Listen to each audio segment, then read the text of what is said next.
Welcome back, everyone. I'm having a blast here at the Laughlin UFO Megacon, and I'm here with William Buhlman. Your presentation was fascinating. Um, Tell us, how are you enjoying the conference so far? Oh, it's been very good, very good. Good. Really, this is actually, I attended this conference back in 1999 and in 2000, so this is my third time here. Oh, very cool.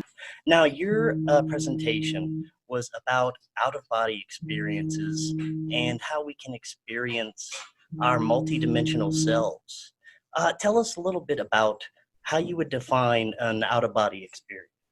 Well, it's the separation of consciousness or projection of consciousness from the body, a temporary projection of the consciousness from the body.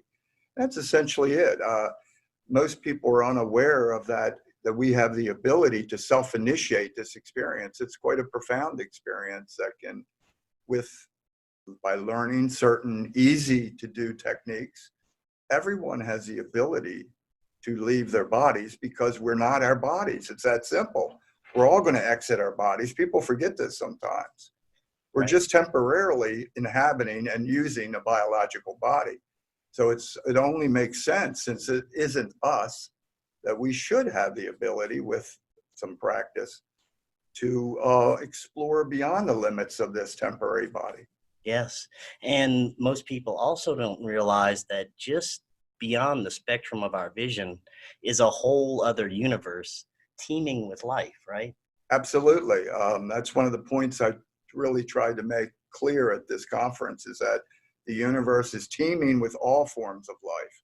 Anything you can imagine more than likely exists.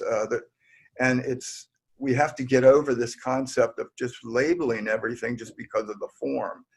It's always about consciousness, because consciousness is what is using these various, let's call them bodies or energy bodies, to communicate and function and experience different dimensional spaces.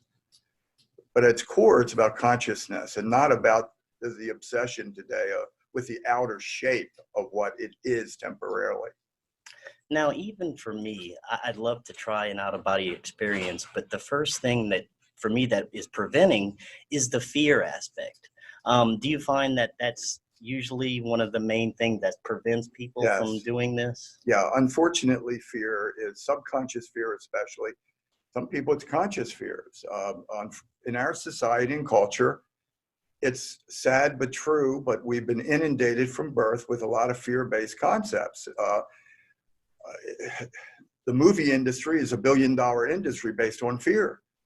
These evil entities that are going to grab you, or look at religions. I mean, we've been, from childhood, most people have been taught that there's hell and there's devils and there's demons, and that and it's no wonder that people have all these levels of fear. I mean, it's a double indoctrination, because first the religions teach you it, and then Hollywood double downs on this fear-based concepts, to the point that people are terrified when they even begin to have any kind of experience that takes them beyond the comfortable limits of matter. It's a shame. It's very limiting. I strongly feel that the fear elements that saturate this planet is really slowing the evolution of our species. And how would you recommend that we get over this fear so that we can begin to explore this? Because, like you said in your presentation, I think the only way to truly know what we are is to begin to explore this aspect. Absolutely. I mean, how else are you going to know it? It's essential that you get knowledge, and through education, read good people that know what they're talking about. I've written 5 books. Anybody that's read my stuff knows it's based on personal experience and years of research. I don't just put out stuff. I mean, you have to get grounded in reality. If it's fear-based, it's false, I've found, or certainly seriously flawed. I know better. The universe is actually loving. The universe is supportive. That's why we're here. If the universe was really a negative thing, we wouldn't have survived. I mean, it's trying to promote us to evolve at a grander, greater scale. But it's fear and lack of knowledge of self that are the two grand, I think, great obstacles of humanity and the evolution of our current species as it sits. You also spoke about some of the healing benefits that may come from out of body experiences. Can you talk about that a little bit? Sure, because all illnesses begin inward. And then they manifest outward. People forget about that. It's always inward, and then it exudes outward into the body. In other words, energetically, it starts as, and let's just say a frequency. As a shaman would say, there's nothing new about this. For 10,000 years, shamans have been healing people by altering their energy fields.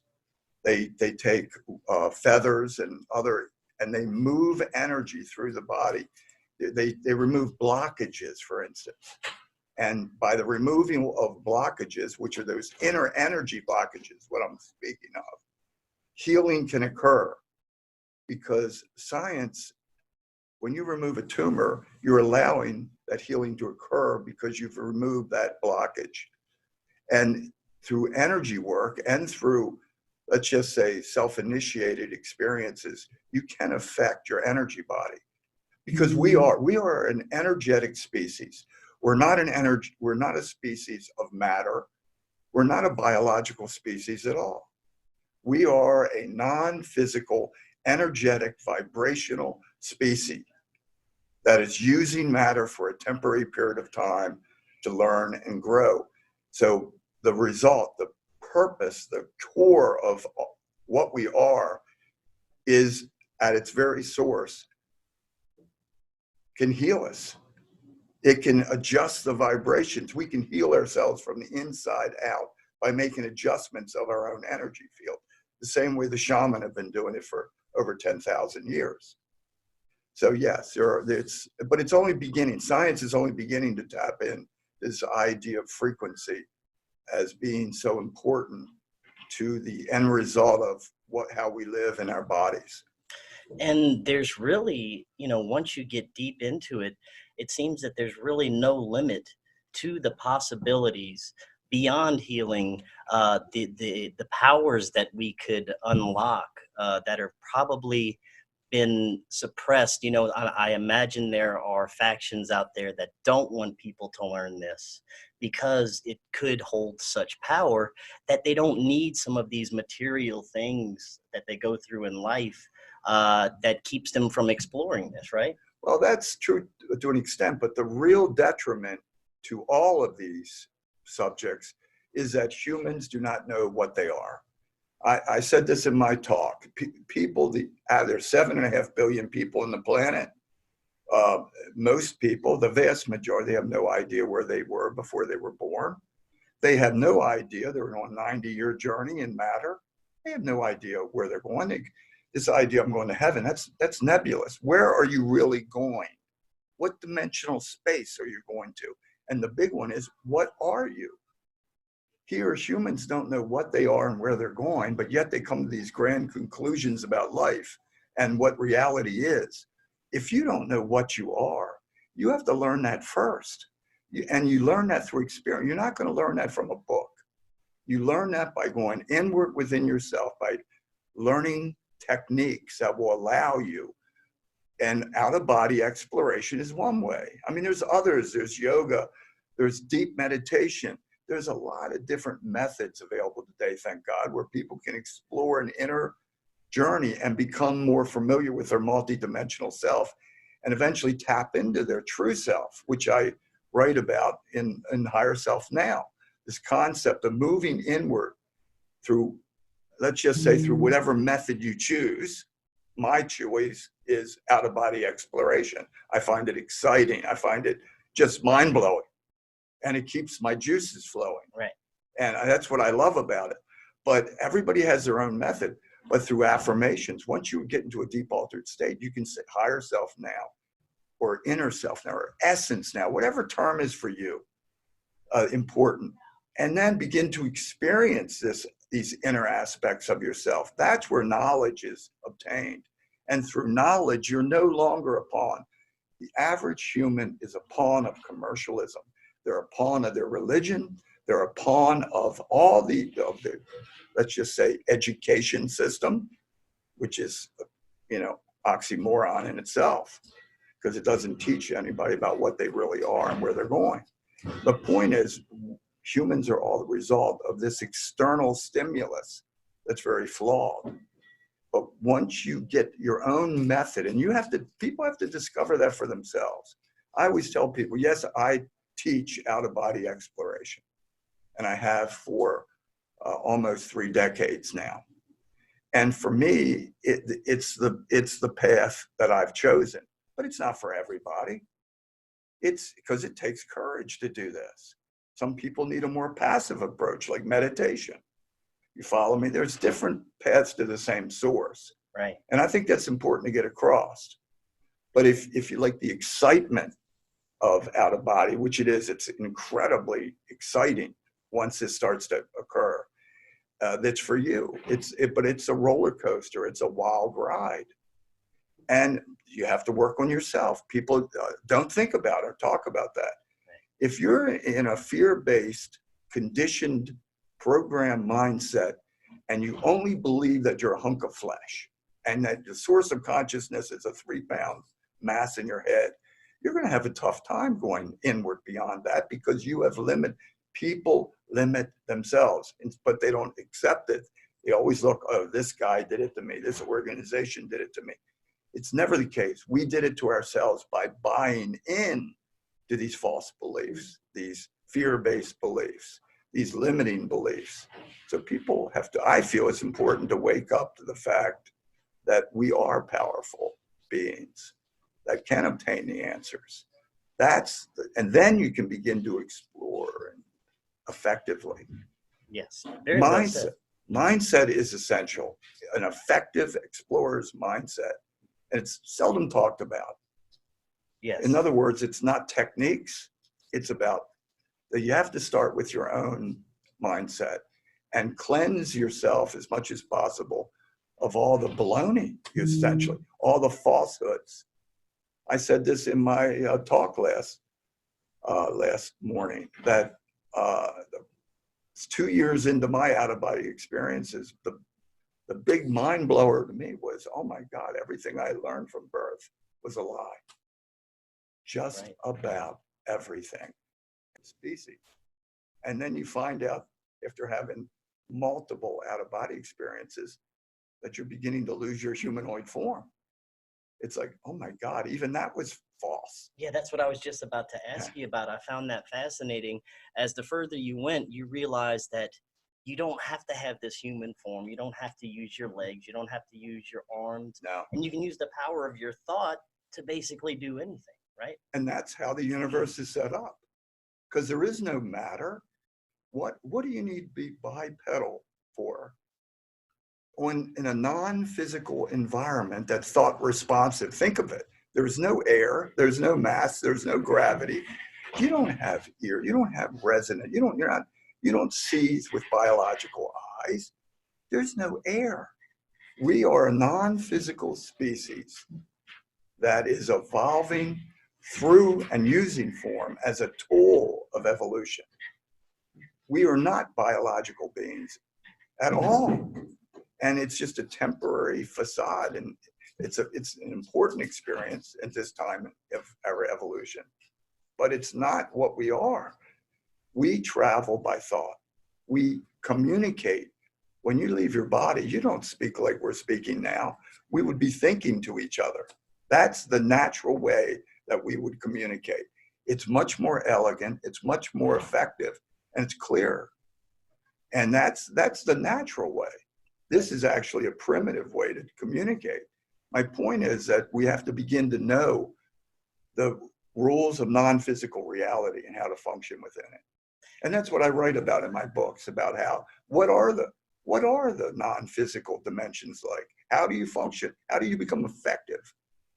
And that's so important, because once you leave your body, you're dealing with a whole different realm. The physical physics that we're familiar with, gravity and all this linear time, Those things don't exist. So you have to relearn reality. And it's important, but it's important to learn it from somebody that knows, somebody that's been there. Right. And you briefly mentioned this, the telepathic communication, but you talked about how it can enhance our natural psychic abilities as well. Yes, as we move inward within ourselves and we're tapping into the true nature of ourselves and our true potential. And as you do that, you naturally are, people become more telepathic, more what we call psychic, which is just, you're just tapping into your natural abilities. It's nothing strange about it at all. It's natural. What humans have done is block themselves from these natural abilities by their self-identity. One of the things hindering people today is simply their biological obsession with this self-identity, because it limits them. They limit themselves to what they can see with these our eyes that only see a tiny, tiny little fraction of the wave spectrum, as if every scientist knows this. And we limit ourselves by our self-conception. Even people take this for granted, but even the idea, you put limits on yourself by how you perceive yourself. And it sounds like that's not a big deal, but it is, because once you go into an altered state and begin to explore inward, you're taking your mind with you. And that's what's often forgotten. You're taking your entire mindset is going with you. If you have limits, you're taking your limits with you. You're taking your false beliefs with you. Each one of these is an anchor you're throwing down. That's what limits humanity in their inner exploration. And of course, that's why it's so important to have a daily practice, even if it's just 20 minutes a day, because mindset is always at the core of how to become an effective explorer. You have to purge your mind of all the fears that you've been led to believe through your entire lifetime. And that is, it sounds easy, but it's held in our subconscious mind. And when you leave your body, you start to you're connecting with your subconscious. It's, again, seldom talked about. And you have to work on, in and out of body experience, you actually end up working on yourself. Right. It's seldom talked about. Some people call it initiations. I talked about the story of the giant sloth with the head of a dog. That was an initiatory experience that I had, that I needed to confront my own fears. Right. These are kind of things that happen. It's not all candy, and it takes inner work. And that's what a lot of people, let's just say they've been told that, they're going to be, it's airy fairy floaty stuff. And then they find out, hey, this is not airy fairy at all. Right. You have to encounter your own fears. Some people call it the fear barrier. I'm being practical and realistic about it. I know from experience, but that's the opportunity. Yeah. You can do more work on yourself and clear more blockages in one out-of-body experience if you just hold it together than you can in a lifetime in a physical body, potentially. Shamans know this. They know it. They've been doing it. They know that fear is the enemy that you must overcome. Now, you can frame it any way you want, but the bottom line is you have to dissolve the fears, the subconscious fears. And as you do, you become freer and freer to begin to explore deeper within yourself towards the source, your own personal essence. And that's where the answers are. The answers are not found in the external world. The answers are found by going inward and then tapping into the essence, because that's the source of all answers. Because reality is not physical. And that's what people forget. Everything around us will be gone. We're not taking a thing with us. The only thing that we own in our entire lifetime of value is our mind, our mindset, the essence of us that we've been learned. We're not taking any objects with us. We're only taking our experiences with us. That's why it's so important to, let's just say, to purge yourself of all of the blocks, limits, fears that we've have accepted, and I'm talking about subconsciously, in our entire life. And that takes effort. But you can do it. That's one of the things I teach in my workshops. You can demand a cleansing. And it's you better be ready for it, but you can say, cleansing now. You can make the demands for improvement. Fear's gone. Fear's burned away, or however you want to do it. Every person has their own verbiage. The intention is all that matters. In other words, you can begin to work on yourself and begin to really open the doors for you to experience your multidimensional self and obtain all the answers for yourself. There's no books needed. It's all about learning the methods of inner exploration. And I think, if more of us were interested in learning more about ourselves, I think the whole world would be a better place. In closing, before we close out tonight, I found something very interesting that you were talking about, that we chose to come here to experience this human experience, or whatever planet or being we choose to come experience. Talk a little bit about that. Yeah, I mean, every species has a lesson to be learned, or lessons to be learned. And people forget that. On planet Earth, there are certain specific lessons. It's even in how you're choosing to be a male or a female. There's different lessons as being a male or a female. There's different lessons in every life form. And because we're immortal, at our essence, we are immortal. We're all immortal. It doesn't matter how long it takes to evolve. But the whole goal of life is evolution of consciousness. It's the physical changes that people are fixated on. It's just the outer changes that are occurring because of consciousness. So it's important to realize that we've made many choices. I've said many times before that initially I never believed in reincarnation. I just couldn't buy it initially. But after I started having repetitive experiences in other time zones, other timelines, where I was a German soldier and a sailor during medieval times. I mean, it was again and again, I realized, and I write about this in my books, I realized, oh my God, I was a German soldier during World War II and I died on the Russian front. And I had confirmation of that through 20 different experiences.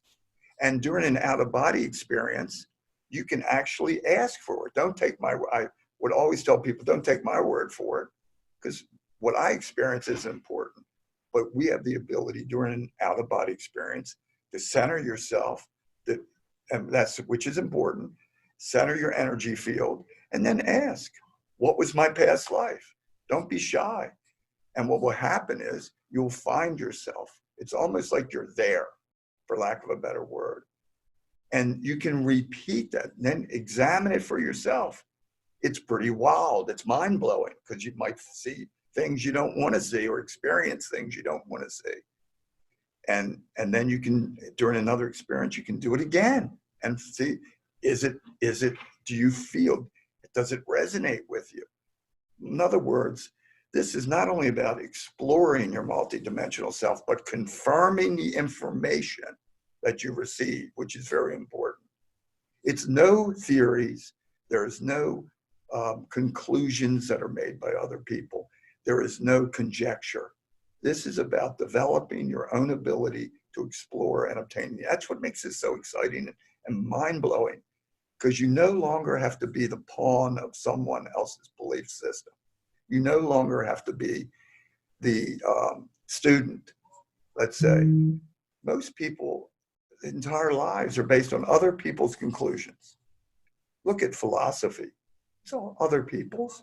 Religion, other people's ideas of what should be or is. Look at the political systems. It doesn't, governments. It's all about other people dictating to you what to believe. This is the opposite. When I do a workshop, I start my workshop by saying, there are no rules. I'm not going to tell you what to believe. I'm not going to frame it for you. I go out of my way not to frame. And a lot of people will. When you have an experience, you determine what that means to you. Only you can know it. You journal it, and I tell people, leave it alone for a month. Don't jump to conclusions. but you'll have more experiences and more experiences. And the universe has a way to give you almost like a puzzle that unfolds before you, I found, over a period. As long as you continue to explore yourself, and you will obtain the answers. And just ask for whatever you need, whether it be what was my past life, or even more important, higher self now, which I always recommend people. Go as far inward as you can. Go to the source, essence now.